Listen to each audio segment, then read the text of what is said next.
doing, big guy? Oh, y'all, this been on Zoom, huh? How y'all doing? My name's Mario Addison. Yeah, I'm old. Nobody's sitting here. Yeah, I'm still. None of us are old. I'm still fast. Yeah. Go ahead, Matt. Speaking of how fast you look, I mean, you obviously came in great shape. Yeah. Brandon and Sean talked about that.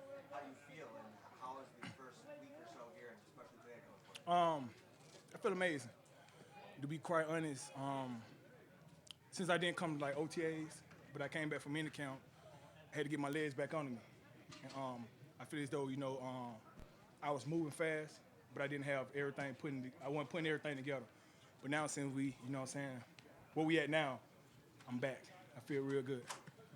Sean, let's go back to draft weekend. What was your immediate reaction when they go defensive end in the first round and then turn around in the second round and do the same thing? What were you thinking at that point? That's amazing.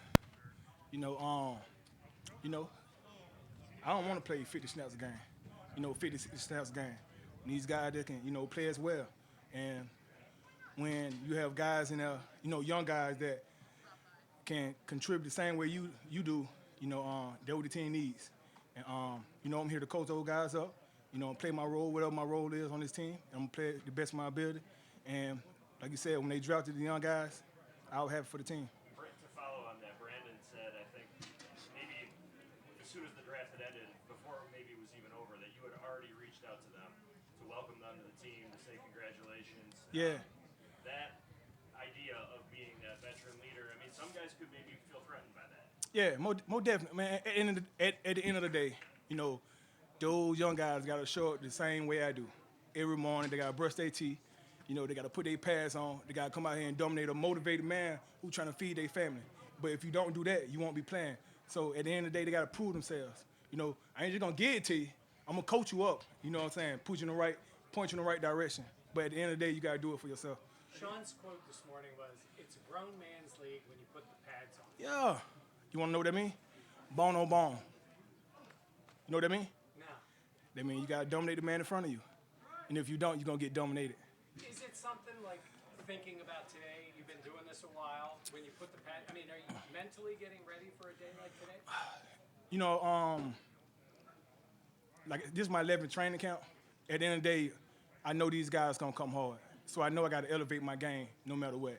Young guy, veteran guy, they gonna go hard when they put the pads on. So a day like this, I know I gotta wake up with the right mindset, and that's to play low and dominate the man in front of me every play. When you're with a young guy like that, are you more of a vocal leader or are you more of a lead by example type of guy? I do them both. The reason I do them both because some guys, they like veteran guys to lead by example, and some like for you to talk to them. So I do them both because you don't know how they gonna intake it, how they gonna take it. So I do them both when I'm out there. You mentioned 50-plus snaps is not what you want to do. Brandon had even mentioned maybe you had a bigger role that wasn't putting you in the best position last season. How did maybe playing more than you're used to affect your game? I know they brought me in to pass rush, and that's what I'm good at. But when you roll down, you ain't gonna have the energy. It take energy to rush. So, but if you don't have that energy, you can't rush as elite pass rush in this game. I never seen a tired pass rusher go out there and kill it. It don't work like that. So, if you can bring a guy in there, that can do the thing that you do, but to keep each other fresh, and that's what you need. Instead of, one guy playing so many snaps. Then when it's time to, end the game or a 2-minute drive, you'll have the energy to close it out. And that's what I didn't have, all the energy that I normally have to close the game out. Mario, how much more activated do you feel in Buffalo now that you've come from an offseason where you're kind of back to normal? Everything's not virtual. You're not just meeting guys for the first time when you show up to training camp. It feel good, man. In all honesty, it feel good to, really to be in front of you guys. When we were doing everything virtual, it was different. It was so different. Even when I was doing meetings, I barely can hear you guys when y'all was talking. I know you guys probably can hear what I was saying as well. But to be back in front of everybody, to be able to, really just touch each other and do everything normal. It ain't all the way normal, But for what it's worth, man, I'm loving it. Sean said today that he thought that you were in the right mental space. Not to say that maybe you weren't last year, but is there something to that in terms of, last year was challenging for everybody in so many different ways, but Yeah, last year, my mental one, it wasn't all the way there. The year before, 2019, my baby brother got killed, and it was heavy on me. It was real heavy. It fucked my mind up. Just to be honest, my mind, it was on football, but it wasn't on football. I let it control me. I wanted to feel me, but it reversed on me. It kind of like, had me down all the time. I always still was a happy guy. A lot of people ain't know that it was heavy on me, but it was. So that was the main thing that would kind of, had me out of it last year. But this year, like they say, man, time heal wounds. It ain't so much time. You will never get over it, but you just gotta learn to live with it, and that's what I'm doing now. So I'm like in a better mental state right now. You played in Carolina with Epe. Yes, sir. Can you kind of just talk about him and his development? He comes into this game and this league so raw.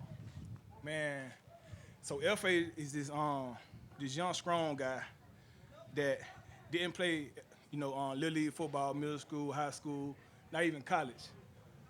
But when I first met him, man, I was like, just picking the head and see, bro, have you ever played football? He was like, no, I never played any football. I'm like, none whatsoever? No, man. So he did the London program, the Europe football program, and made it. And one thing I can say about him, he's very coachable, and he wouldn't learn. And I taught him this one move that he perfected, and he do it almost better than me. It's the long arm, and you grab, it's an outside hand, and you bend it back, and he perfect the move. But by a guy, not playing football as long as I did, and can get out there and do everything I do, Park can do it better. It shows tremendous, what kind of character he got. So he's very coachable. Yeah. In that sense, I mean, could you have projected what he did last year with 5.5 sacks? Could you have projected when you first met him that he would Yeah. be so productive? Most definitely, because I played with him and I know what he can do. Did you see this man's body? All he needs is coaching, and he'll be a beast. He are a beast. Yeah, I project. I saw you dancing, having fun on the sidelines. What was it? The pads? What is it that brought the energy? Well, that song right there, I'm a Q dog, Omega Psi Phi. That's my fraternity. And, it's the best fraternity in the world. So when that song come on, Atomic Dog, I got to loosen up a little and show, show these cats around here I still got it. So that's what I did. What's it like, just the group you guys have here? Like, there's so much familiarity. I mean, Eric Washington, you star now, back playing with him. Yeah. I mean, what's it like to take what you guys built there and now kind of have a piece of it here? It feel good. It feel good because playing with those guys, I know what they going to do, because I've been in the trenches with them for a while. So I know what they're going to bring to the table. And those guys mixed with all the newer guys that once we blend everything together, which we're doing a tremendous job with bringing this thing together, sky's the level, man. Sky's the limit. How much did you guys miss Star last year? A lot. I missed out, man. Yeah. What has stood out to you about Boogie Basham and Greg Rousseau on camp? I stole Boogie. Boogie, a bigger frame, he real powerful, but he run like a DN. So speed to power, he uses his hand, he gonna dominate whoever in front of him every time.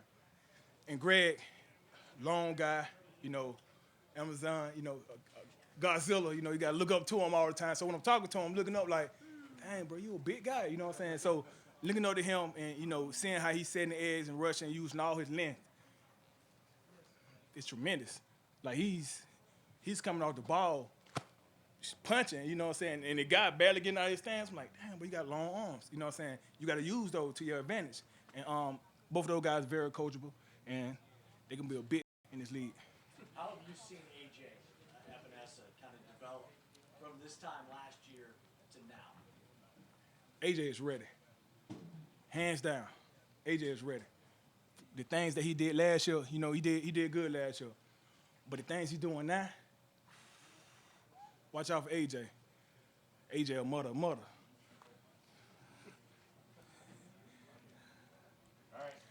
Good. Nice talking to you.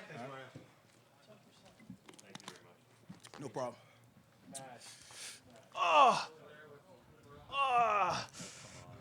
I'm over. I'm still, y'all. There you go. There you go.